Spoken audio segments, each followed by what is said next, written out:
Olá pessoal, eu sou a professora Ívia Calazans, sou graduanda da Universidade do Estado do Pará.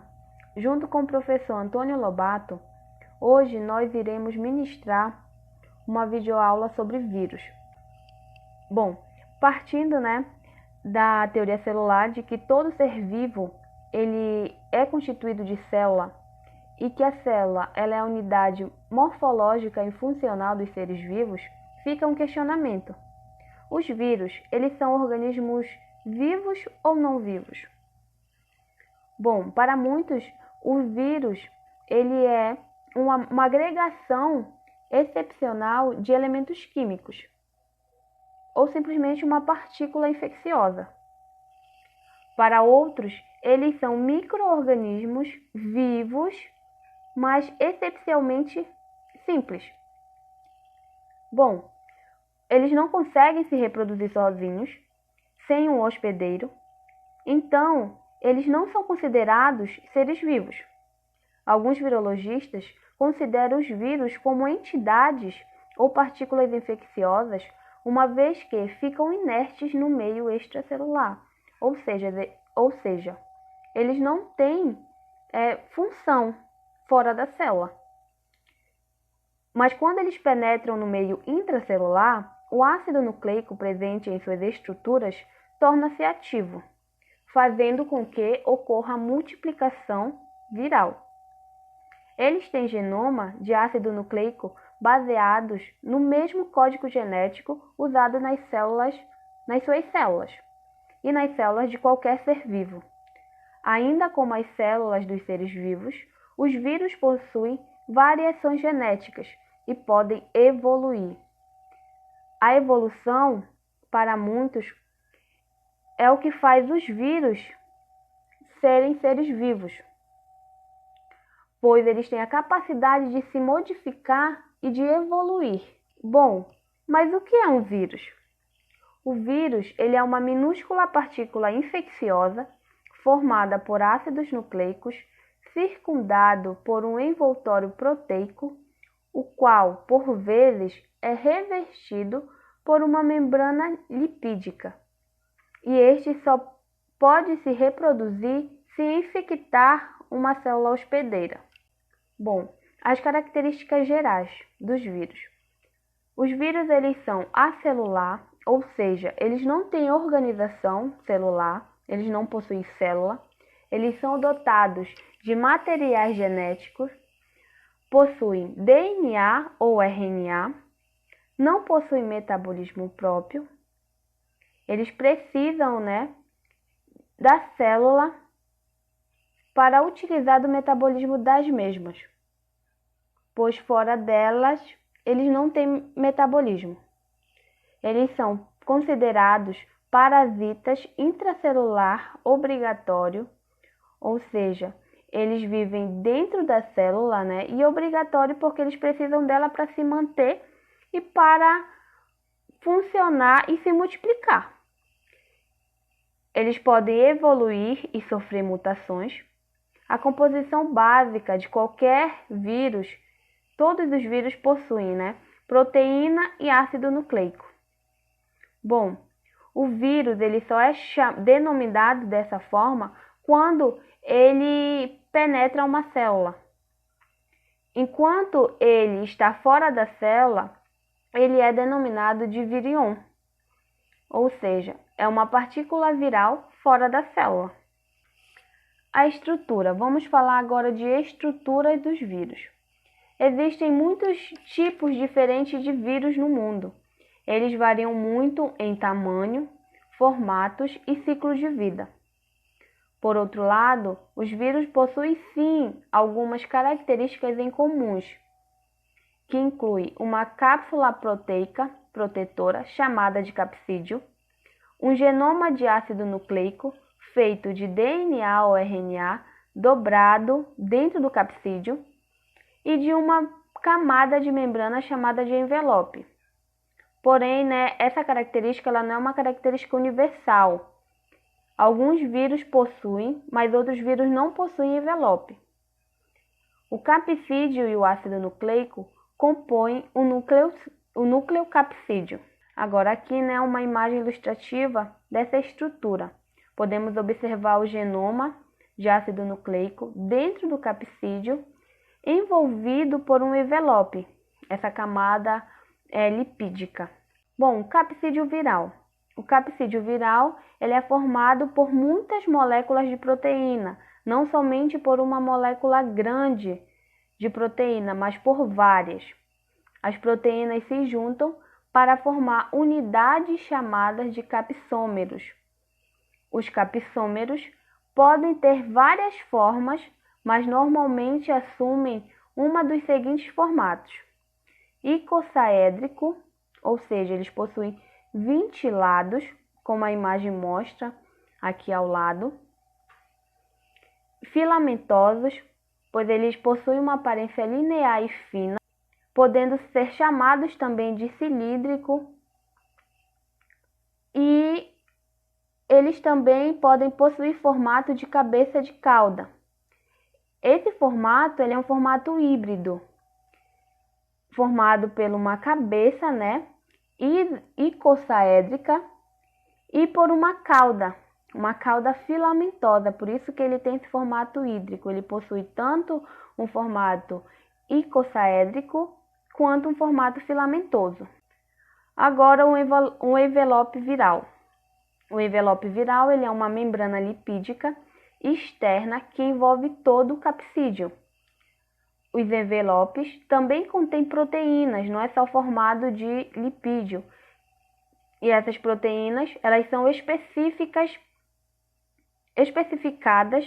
pelos vírus, as quais muitas vezes ajudam as partículas virais a se ligarem às células hospedeiras.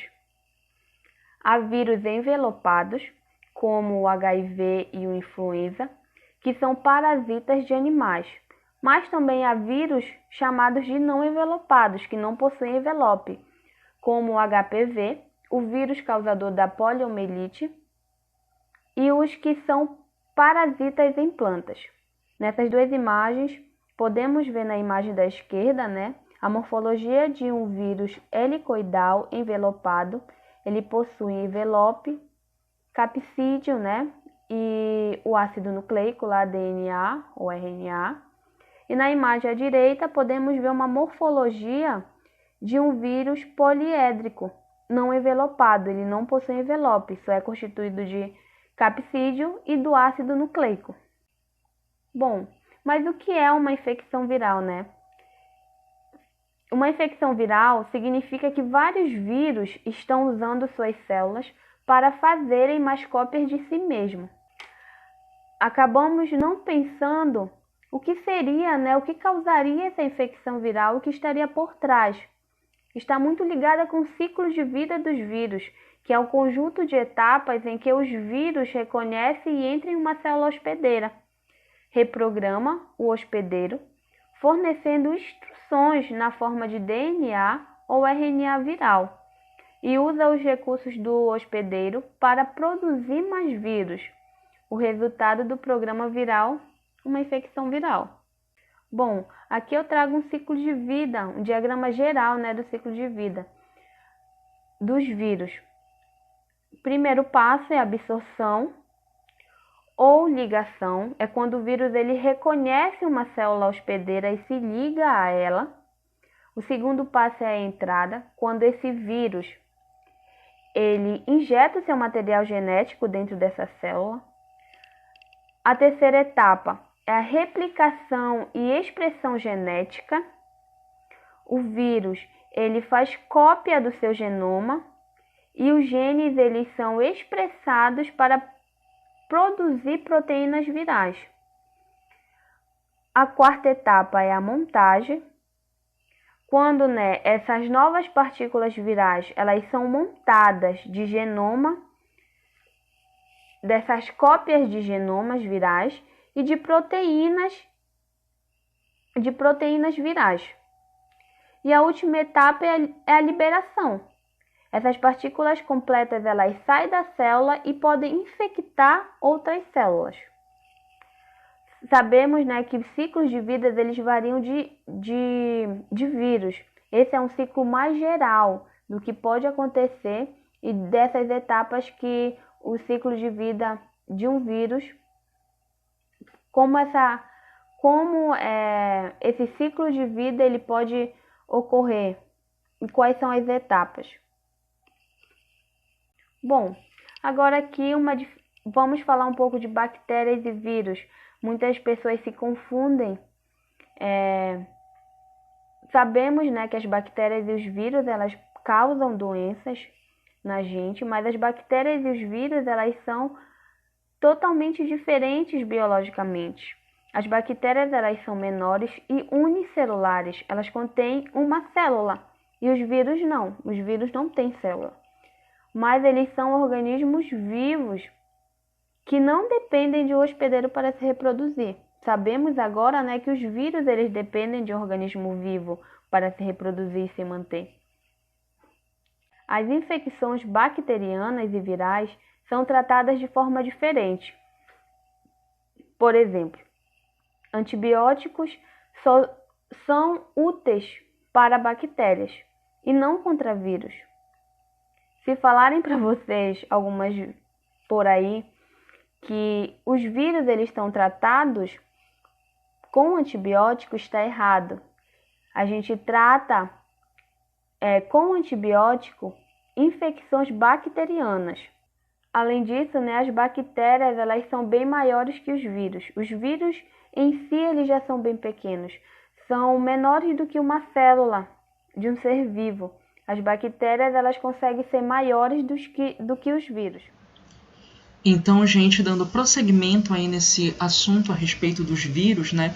Nós já vimos as estruturas virais, né? Os primeiros conceitos acerca desses seres, e nós iremos dar prosseguimento agora falando um pouco dos bacteriófagos. O que seriam os bacteriófagos, né? Em suma, são os vírus que conseguem infectar bactérias, né? Então, os vírus, né, os bacteriófagos, eles necessitam invadir uma célula hospedeira para eles conseguirem se reproduzir, né? Então, nós vimos lá no comecinho da explicação com a professora Ívia que os vírus eles são uma espécie de piratas, né, celulares. Eles acabam invadindo a célula e obrigando com que ela pare de utilizar o funcionamento metabólico dela para ela mesma e passe a trabalhar para o vírus. Então, o bacteriófago ele age exatamente dessa maneira, porém, né, apenas em cima das bactérias. Então, as etapas que compõem esse processo de infecção, elas são comumente chamadas de ciclos de vida do fago.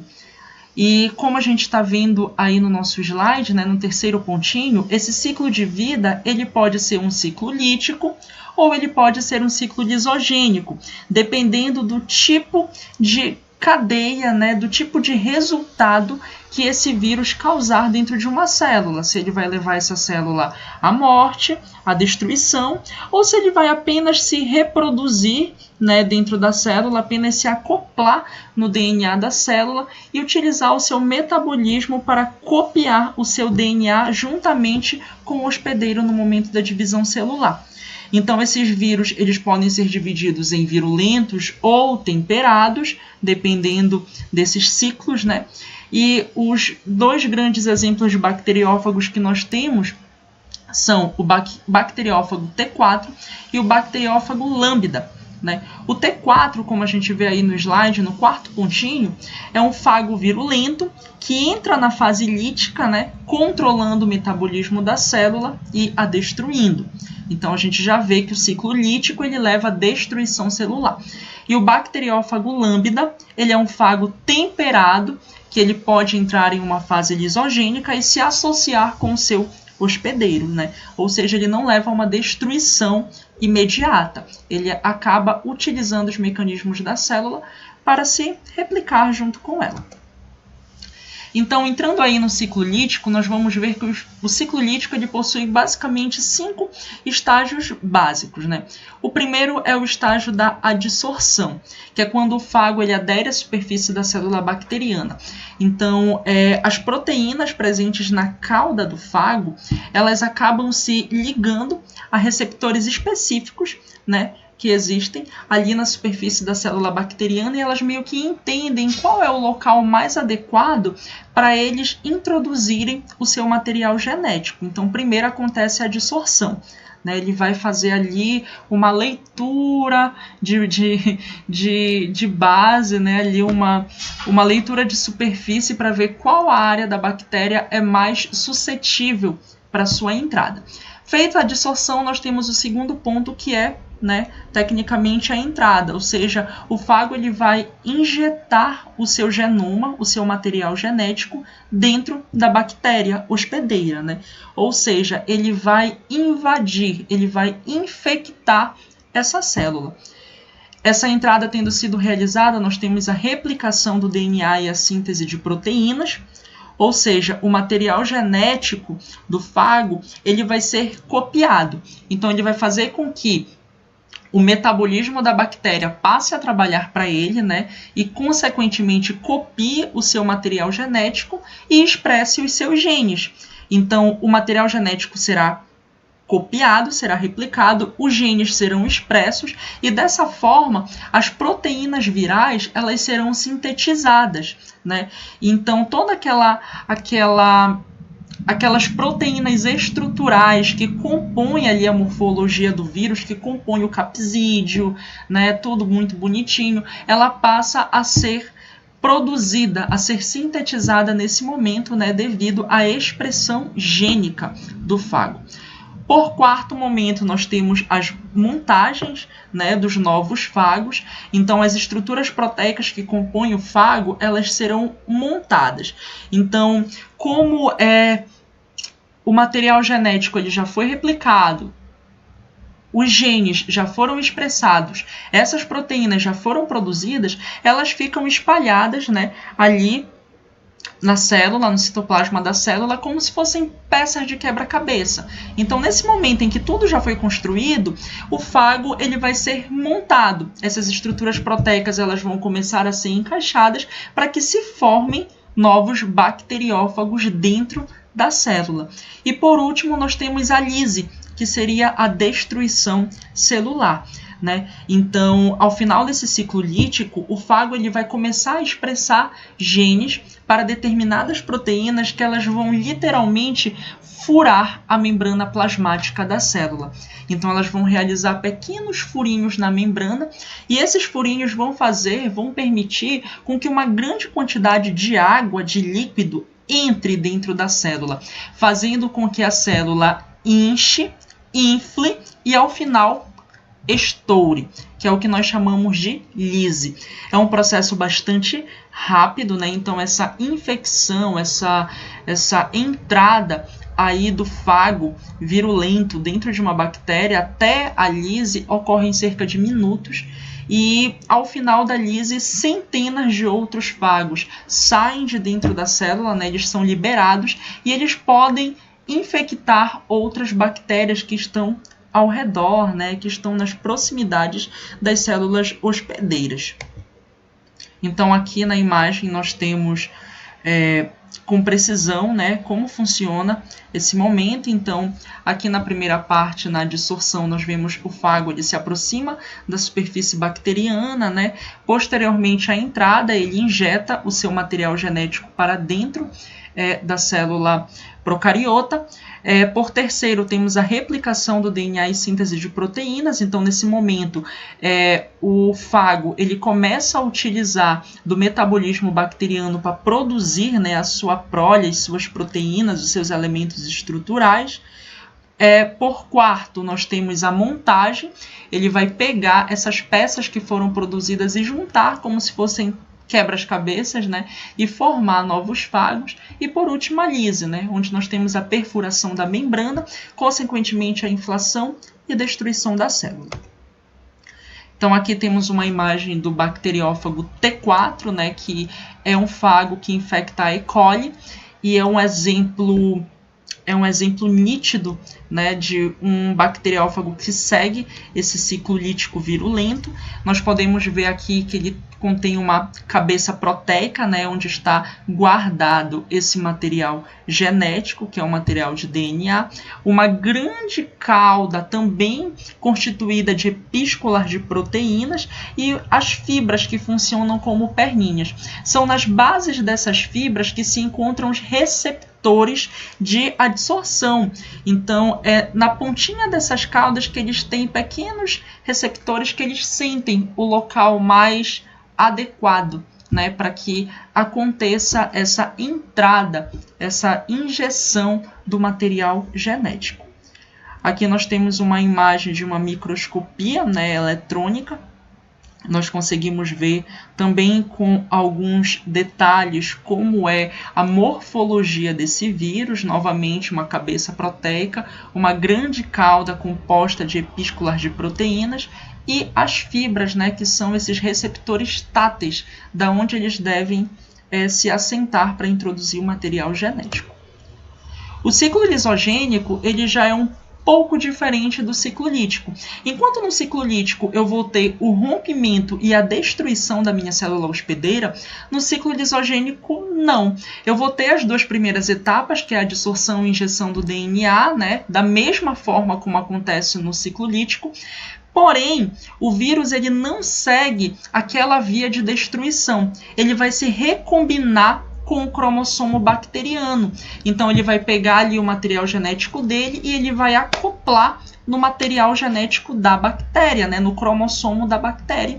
E ele vai ficar ali numa espécie de latência, apenas se reproduzindo, juntamente com a bactéria. Então, conforme ela vai realizando divisão celular, né, e gerando células filhas, gerando descendentes, esse material genético do vírus também se reproduz juntamente com ela de uma maneira ali sorrateira, de uma maneira silenciosa, sem causar tantos agravantes e tantos danos para essa célula. Ou seja, há o que nós chamamos, aqui no quarto pontinho do slide, de integração. O fago se integra com a bactéria, né?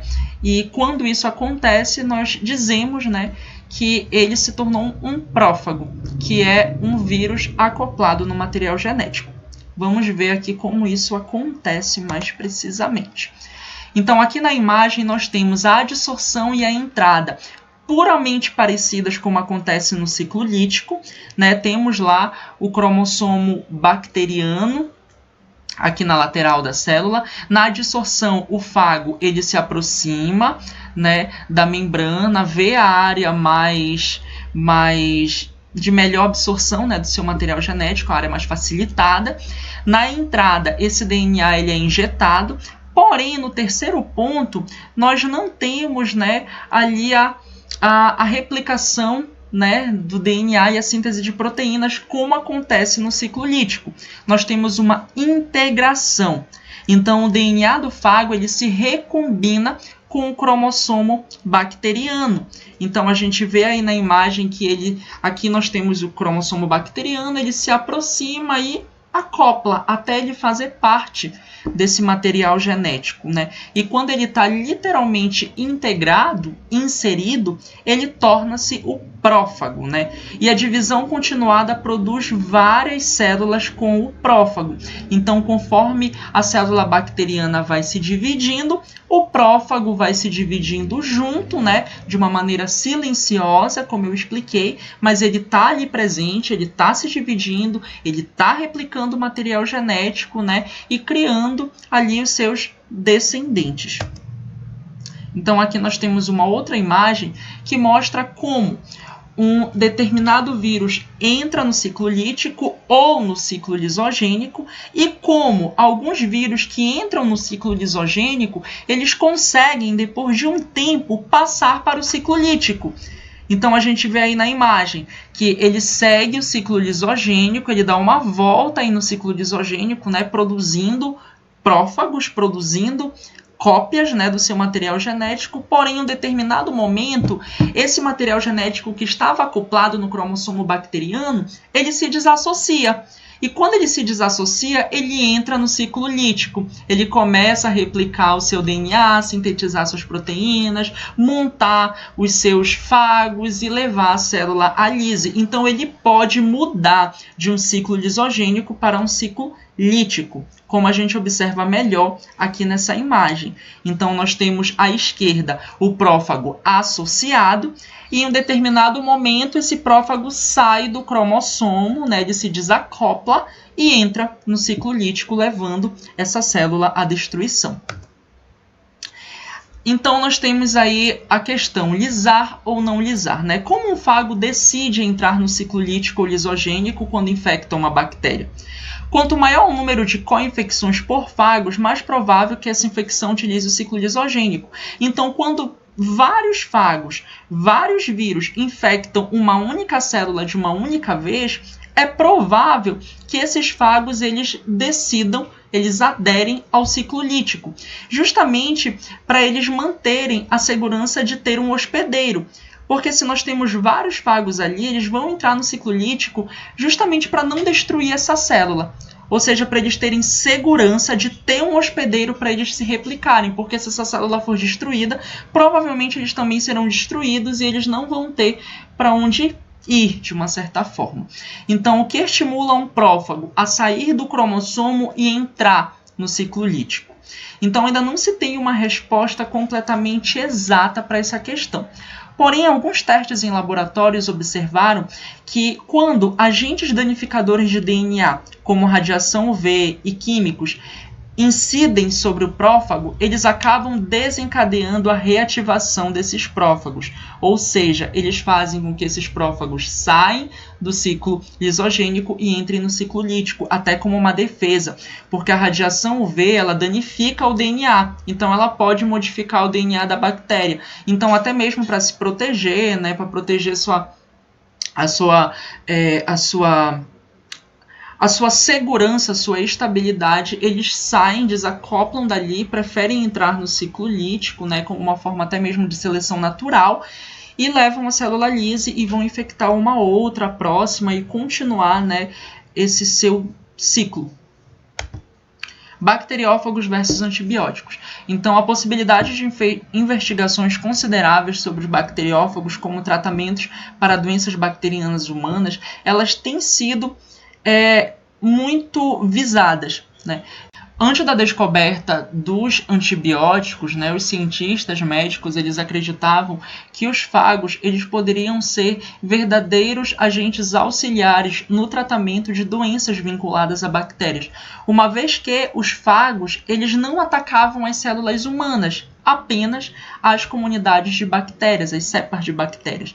Então tinha assim aí pesquisas em andamentos, né, que visavam utilizar os fagos como medicamentos prescritos para o tratamento de doenças bacterianas. Apesar de não se saber ao certo qual seria o impacto também desses fagos para as próprias bactérias simbióticas, né, que existem no nosso organismo. Então, com a descoberta dos antibióticos, isso acabou ficando um pouco de lado.